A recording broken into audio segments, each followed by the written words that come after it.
और आगे बढ़ते हुए बड़ी खबर अब गरियाबंद से, जहां महिला नक्सली झांसी ने किया है सरेंडर।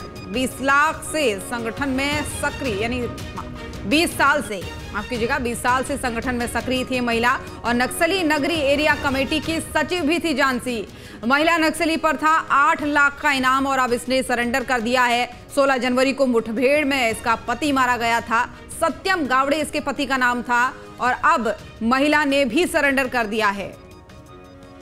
तो ये बड़ी कामयाबी कही जा सकती है, क्योंकि 20 साल से इसकी तलाश चल रही थी, 20 साल से ये सक्रिय थी। इसका पति भी इससे पहले मुठभेड़ में मारा जा चुका है और अब महिला ने सरेंडर किया है। और इसी खबर पर हमारे संवाददाता राहुल ठाकुर हमारे साथ जुड़ गए हैं। राहुल, देखिए, जो लक्ष्य तय किया गया है नक्सल मुक्त बनाने का प्रदेश के साथ ही देश को, उस दिशा में एक और बड़ा कदम, ये एक और बड़ी कामयाबी। जी, निश्चित तौर पर जिस तरीके से छत्तीसगढ़ पुलिस ने नक्सल मुक्त होने का एक जो अभियान जारी रखा है वो साकार होता नजर आ रहा है और इसी का एक फलस्वरूप है कि आज गरियाबंद में 20 साल से संगठन में जो सक्रिय महिला थी, झांसी नाम की महिला थी, जो नगरीय एरिया कमेटी के सचिव थी, लगातार इस इलाके में सक्रिय थी, उन्होंने आज आत्मसमर्पण किया है एसपी निखिल राकेशा के समक्ष।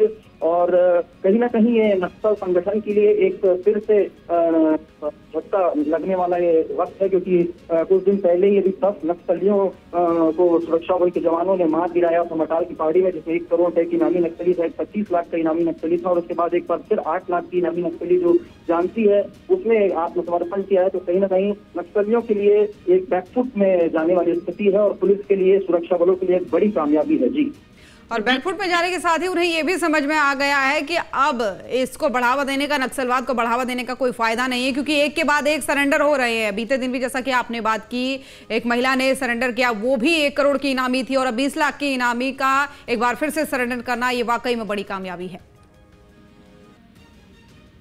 जी, निश्चित तौर पर पूरे प्रदेश में ही, गरियाबंद में ही पूरे प्रदेश में नक्सलवाद जो है वो आपको अपने अंतिम कगार पर है और लगातार नक्सलवाद या तो फिर सुरक्षा बलों की गोलियों का निशाना बन रहे हैं या फिर पुलिस के समक्ष सरेंडर कर रहे हैं।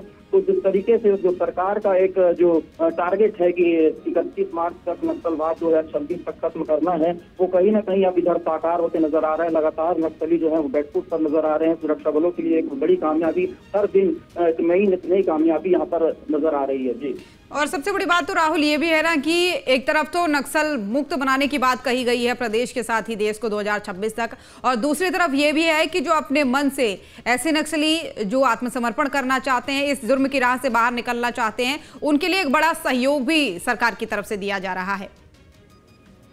जी बिल्कुल, आज जिस तरह से जो नगरीय एरिया कमेटी की जो ये सदस्य सचिव थी जो मानसी, इन्होंने जिस तरह से सरेंडर किया, कहा यह जा रहा है कि इनके पति की मौत 16 जनवरी 2025 को एक एनकाउंटर में हुई थी। सत्यम गावड़े के रूप में उनकी पहचान हुई थी और उसके बाद से ही ये जो नक्सली है मानसी, ये मानसिक तौर पर परेशान चल रही थी और इन्होंने जिस तरह से पुलिस घर वापसी अभियान नक्सलियों के लिए चलाया रखा है, तो उससे प्रेरित होकर वो आज आत्मसमर्पण की है और इनके पास से एक हथियार SLR भी पुलिस ने बरामद किया है। जी, ठीक है राहुल, बहुत धन्यवाद आपका।